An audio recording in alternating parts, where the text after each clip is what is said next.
So today is November 3rd. It's a Wednesday. We took a pregnancy test and we are pregnant. we are pregnant.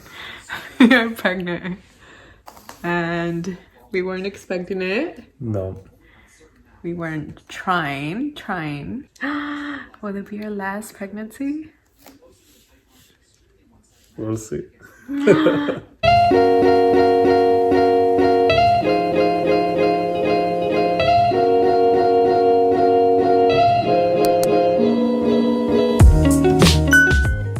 everyone, my name is Lorena. Welcome back to my channel. This video is a hard one for me as I'm sharing my miscarriage story, and I primarily want to do this in hopes of helping somebody. I know that miscarriage is still a taboo subject, and even when we have close ones that go through it, we don't really know the process, how long it took them to heal, what were their options. And so I wanted to share my story and my experience. If you guys have been following me for a little bit, you guys know that I have two daughters. I have a 3-year-old and a 1-year-old. And with those pregnancies, I didn't have any other complications. I delivered these healthy babies. And so you would think that because you had 2 successful pregnancies, you have a lower risk of a miscarriage, but that's not true. And now this was my 3rd pregnancy. At 7 months postpartum, I got my first period back. I had that period at 7 months, another period at 8 months postpartum, and the 9th and the 10th, I had missed periods. I was exclusively breastfeeding and running a lot. So I thought with the stress of my body, breastfeeding and running, it was just normal to have a missed period. Then I took a pregnancy test because I felt very tired and bloated, similar to how I felt before with the other pregnancies. And it was positive. So 11 months postpartum, I was pregnant again.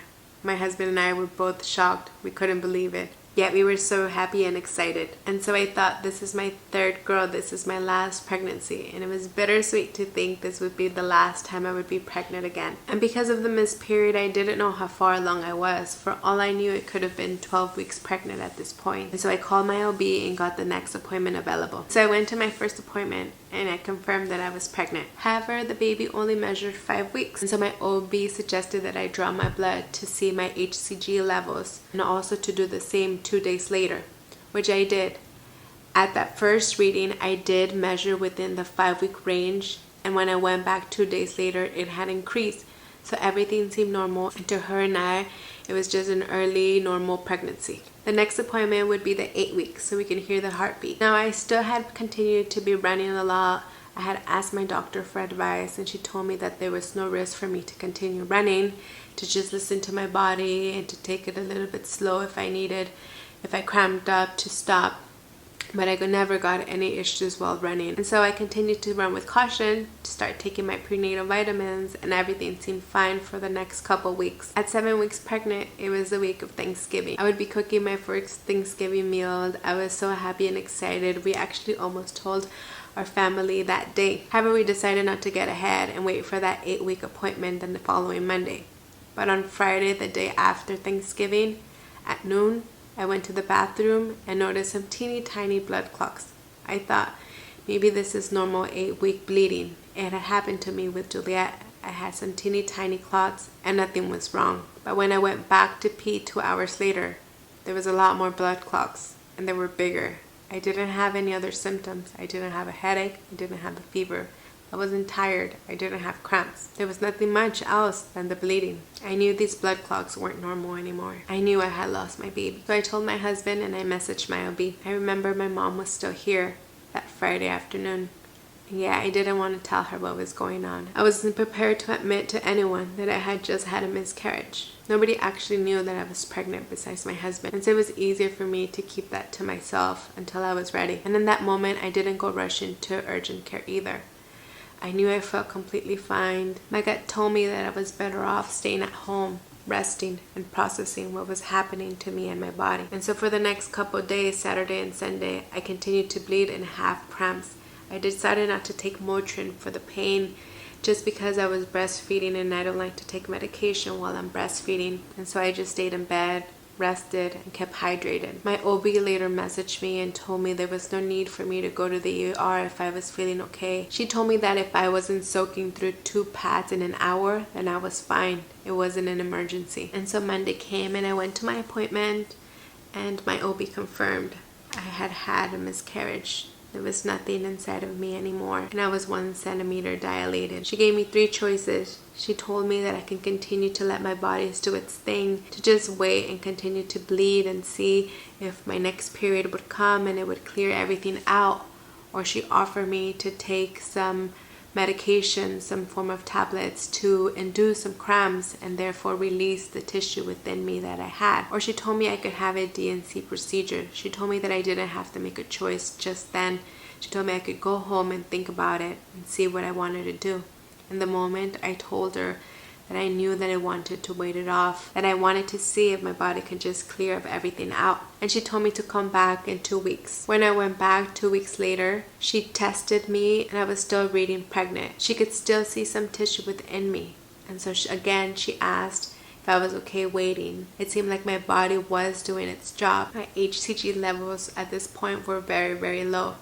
She gave me the option to do the pill again, but she told me there was no guarantee that it would actually work and take out the rest of the tissue out. She later messaged me and told me that I was better off waiting for my next period versus making the prescription for the pill, that I would most likely get my period soon. And she was right. A week later, I got my period. This first period was a little bit longer and heavier than usual. I usually only bleed for about 4 days, but this one lasted 7 days, and I had very heavy bleeding. Nothing alarming, nothing that I should go to the ER for, not soaking more than 2 pads in an hour, but I had heavy bleeding and cramps. I messaged my OB and she told me that that was good news, that maybe everything was fine now and that she would check on me in 2 weeks. When I went back for this 3rd appointment, she confirmed I was okay, that everything had been cleared out by that period. I felt relieved. But I will say that prior to getting my period, as I was messaging the doctor back and forth if I was going to go through with the pill, I told her that I just wanted the DNC procedure. I told her that I just wanted it to get over with. I was emotionally broken, and I felt like doing this maybe could help me to move on. This move on feeling wasn't really what I wanted, but I didn't know how else to process what was happening to me. And thankfully, my period came the next day, and I didn't go through with the DNC or the tablet medication. In the end, I felt better to have waited, to have not rushed anything, because in the end, nothing was going to change how I felt then. If anything, I possibly would have had this more traumatic surgical experience,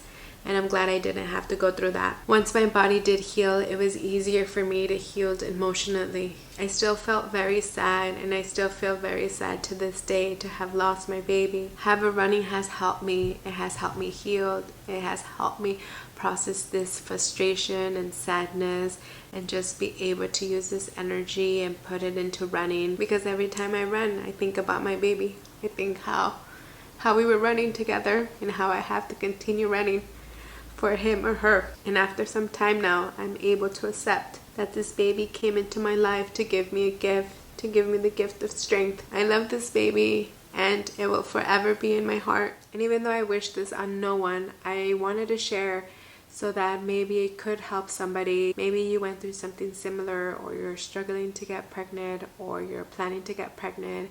I just feel like the more we know, the more we can make better decisions for ourselves, for our babies, and maybe listening to someone else's journey also helps us heal. And if you did go through something similar, I just want you to know that I send you all my love. Thank you for listening. Thank you for watching. Until next time. Bye.